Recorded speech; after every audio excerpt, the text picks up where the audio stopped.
मध्य प्रदेश के नए मुख्यमंत्री के नाम का ऐलान कर दिया गया है। मोहन यादव मध्य प्रदेश के नए सीएम होंगे। विधायक दल की बैठक में ये बड़ा फैसला लिया गया है। संघ के करीबी माने जाते हैं मोहन यादव और शिवराज सरकार में मंत्री पद भी संभाल चुके हैं। उज्जैन दक्षिण विधानसभा से विधायक हैं। तो देखिए, बड़ी खबर हम आपको बता रहे हैं, मध्य प्रदेश के अब नए मुख्यमंत्री के रूप में नाम का ऐलान कर दिया गया है। मोहन यादव मध्य प्रदेश के नए सीएम होंगे। तो बीजेपी विधायक दल की बैठक में ये बड़ा ऐलान हरियाणा के मुख्यमंत्री खट्टर लाल, जो पर्यवेक्षक के रूप में मध्य प्रदेश गए थे, उनके तरफ से ये घोषणा कर दिया गया है। तो मोहन यादव अब मध्य प्रदेश के नए मुख्यमंत्री के रूप में अब जिम्मेदारी संभालेंगे। तो देखिए, शिवराज सरकार में मंत्री पद भी संभाल चुके हैं। और आपको बता दें कि इससे पहले कल छत्तीसगढ़ में नए सीएम के रूप में विष्णुदेव साय का नाम का ऐलान किया गया था। और अब आज मध्य प्रदेश में नए सीएम, नया चेहरा उतारा गया है।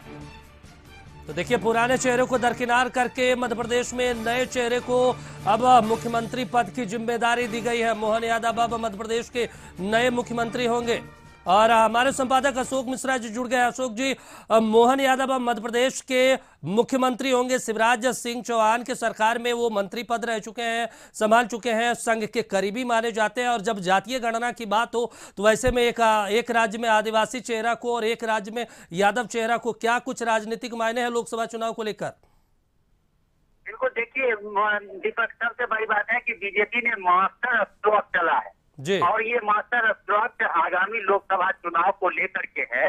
जिस तरह से मध्य प्रदेश और छत्तीसगढ़ में बीजेपी ने नए मुख्यमंत्रियों का चयन किया है, और साफ तौर से जाहिर करता है कि 2024 के लोकसभा चुनाव को किसी भी कीमत पर फतह हासिल करने के लिए और जातीय गणना का जो एक तरह से कहिए तीर नीतीश कुमार ने चलाया था, उसकी काट के लिए बीजेपी ने पूरी तैयारी कर रखी है। यही वजह है कि छत्तीसगढ़ में एक आदिवासी चेहरा को मुख्यमंत्री पद दे करके और फिर पिछड़ी जाति के मुख्यमंत्री पद के उम्मीदवार के रूप में मोहन यादव को बना करके मध्य प्रदेश में बीजेपी ने एक बहुत बड़ी चाल चली है। और इससे साफ जाहिर है कि बीजेपी यह संदेश देना चाहती है कि वह सिर्फ केवल नारा नहीं देती है, वो अति पिछड़ों और आदिवासियों की सही नहीं देती है।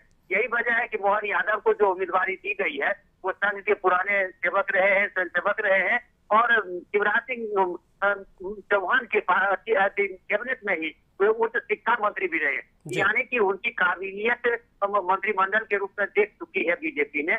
और एक तरह से कहिए कि हिंदी पट्टी का इलाज उत्तर प्रदेश और बिहार से सटे हुआ मध्य प्रदेश में अगर यादव जाति के किसी व्यक्ति को सीएम बनाया जाता है, तो इसका साफ संकेत है कि बीजेपी यह जताना चाहती है और संदेश देना चाहती है कि वो यादवों की विरोधी नहीं है। और इसका असर भी देखने को मिलेगा। अभी तक चाहे अखिलेश यादव रहे हो या फिर बिहार में लालू प्रसाद यादव या तेजस्वी यादव रहे हो, वो लगातार कहते रहे हैं कि बीजेपी यादव विरोधी है। और जातीय गणना में जिस तरह से रिपोर्ट आई है और अमित शाह ने सवाल उठाए थे, उससे यह और इस बात को बल मिला था। लेकिन आज बीजेपी ने जो फैसला लिया है, निश्चित रूप से कह सकते हैं कि बीजेपी की जो रणनीति है वो किसी भी कीमत पर लाल किला पर कब्जा करने की है। और यही वजह है कि आज जो घोषणा हुई है, इसने सभी को अचंभित कर दिया है। यही नहीं, नरेंद्र सिंह तोमर को विधानसभा अध्यक्ष की भी जिम्मेवारी दी गई है, यानी कि कैबिनेट से बेदखल करने के बाद जो है तो सदन की जिम्मेवारी दी गई है।